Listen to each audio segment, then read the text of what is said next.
ইসলামী সংগঠন কথা বাদ দিলাম আপাতত, অন্যান্য যত রাজনৈতিক সংগঠন আছে প্রত্যেক দলের মধ্যে আভ্যন্তরীণ কুণ্ডল আছে, মারামারি আছে, প্রতিনিয়ত তারাই তাদের হাতে নিহত হচ্ছে। এটা বাংলাদেশে এটা প্রতিনিয়ত গণতান্ত্রিক চিত্র, এটা গণতন্ত্রের একটা চিত্র বাংলাদেশে। তো আলহামদুলিল্লাহ জামাত ইসলামীর ব্যাপারে 1941 সালে প্রতিষ্ঠার পর থেকে আজ পর্যন্ত এরকম কোন ছোট্ট কোন ঘটনা ঘটে নাই আলহামদুলিল্লাহ। এই শিশারালা প্রাচীরের নেই মজবুত ভাবে আল্লাহর পথে যারা লড়াই করবে আল্লাহ তাআলা তাদেরকে ভালোবাসেন। আমরা কি সেই লড়াইয়ের কাতারে সামিল হতে পারবো ইনশাআল্লাহ? আমাদেরকে মজবুত ভাবে লড়াই করতে হবে। যত ধরনের ঘাত প্রতিঘাত আসবে, আমরা একজন আরেকজনের সাথে শিশাডালা প্রাচীরের কেন আল্লাহ উদাহরণ দিলেন?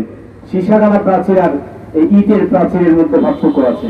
ইট একটা একটা করে খুলে নেওয়া যায়, কিন্তু শিশাডালা প্রাচীরকে আপনি একটা একটা করে আলাদা করতে পারবেন, তাহলে পুরো দেয়ালকে ফালা নিতে হবে। অতএব জামাত ইসলামের কর্মীরা, এই আন্দোলনের কর্মীরা, ইসলামের ছাত্র শিবিরের কর্মীরা একজন আরেকজনের সাথে এমন মজবুত থাকবে যেন শিশাডালা প্রাচীর। আল্লাহ তাআলা আমাদেরকে কবুল করুন। এই আয়াত থেকে মূলত এই সূরাটির নাম হচ্ছে সূরা সফ। এই সূরাটি নাযিল হয়েছে উহুদ যুদ্ধের পরবর্তী কোন একটি সময়ে।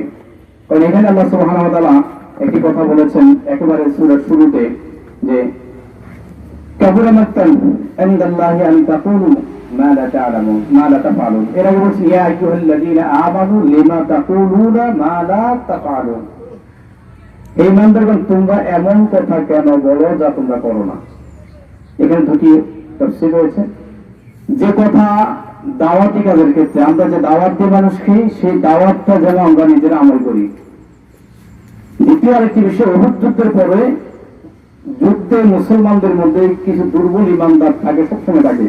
দুর্বল ইমানদাররা যেটা করে নাই সেটা বলা শুনে যে আমরা এটা করছি। আবার মুনাফিকদের একটা শ্রেণী মূলত ছিল সেখানে, যারা উহুদ যুদ্ধে যায় নাই অনেকে, কিন্তু মুসলমানদের সাথে মিশে গিয়ে তারা যুদ্ধের বিভিন্ন বিষয়ে নিজেদেরকে প্রকাশ করার চেষ্টা করছে, আমরা এটা করছি, আমরা সেটা করছি।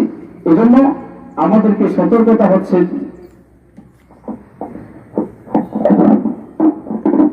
সতর্কতা বিষয় হচ্ছে যে আমরা যেই কাজটা করি না সে কথা বলে বেড়ানো। বিশেষ করে ইসলামী আন্দোলন যখন ভালো পরিবেশে পৌঁছে, তখন এরকম কিছু মুনাফিক মাথা ছাড়া দেয়, যারা ইসলামী আন্দোলনের দুর্দিনে খুঁজে পাওয়া যায়নি, তারা সুদিনে এসে নিজেদেরকে প্রকাশ করা শুরু করে। এই জন্য এখানে একটি সতর্কবার্তা রয়েছে আমাদের জন্য।